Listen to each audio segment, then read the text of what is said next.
Paris, 1931. A young scholarship holder from Martinique, Aimé Césaire enrolled at the prestigious secondary school, the Lycée Louis-le-Grand, to prepare for entry into the École Normale Supérieure. Upon his arrival, he meets a young Senegalese student who completely changes his vision of the world, Léopold Sédar Senghor. Un Antillais appartient, si l'on veut, à une Afrique démembrée, lacérée, déchirée. Il y a chez les Antillais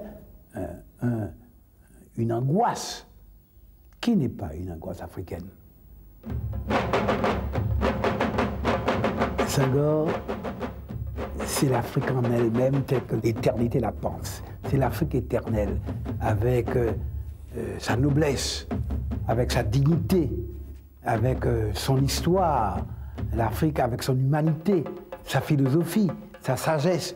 Et je pourrais presque dire qu'en m'apportant cela, il m'apportait aussi la clé de moi-même.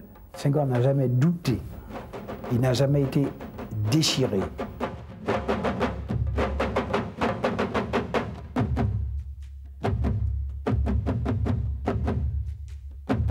Only Léon Gontran Damas, a student from French Guiana, a trendy young dandy, is authorized to interrupt this impassioned tête-à-tête. J'aime autant vous dire que notre univers était plutôt un univers clos. C'était avant tout le lycée. C'est pourquoi nous admirions tellement Damas. Celui-là était dans le monde. Celui-là connaissait Paris. Celui-là connaissait les boîtes de nuit. Celui-là connaissait les boulevards.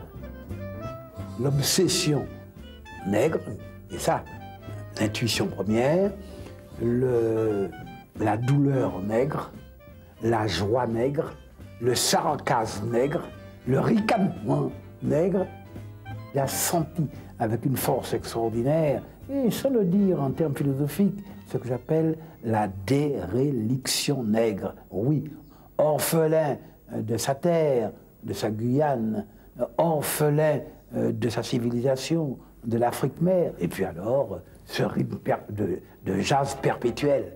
Il faisait en poésie naturellement du jazz.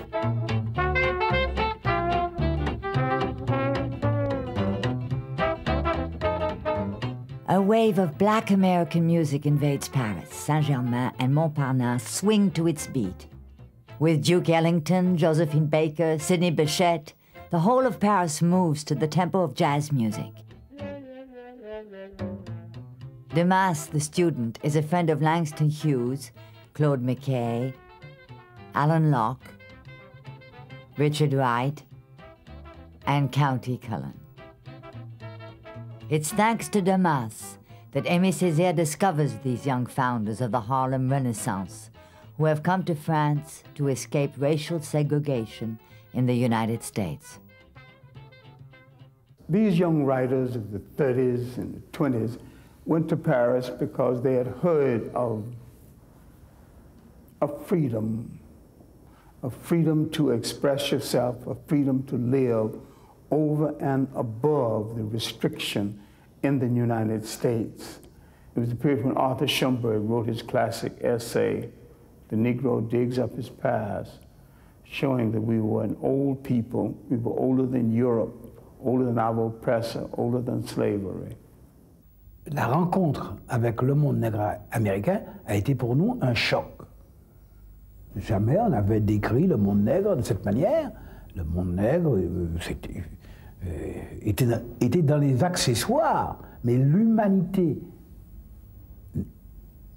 du monde nègre, eh bien, je crois que ça a été révélé pour la première fois par des gens comme Langston Hughes et Claude McKay.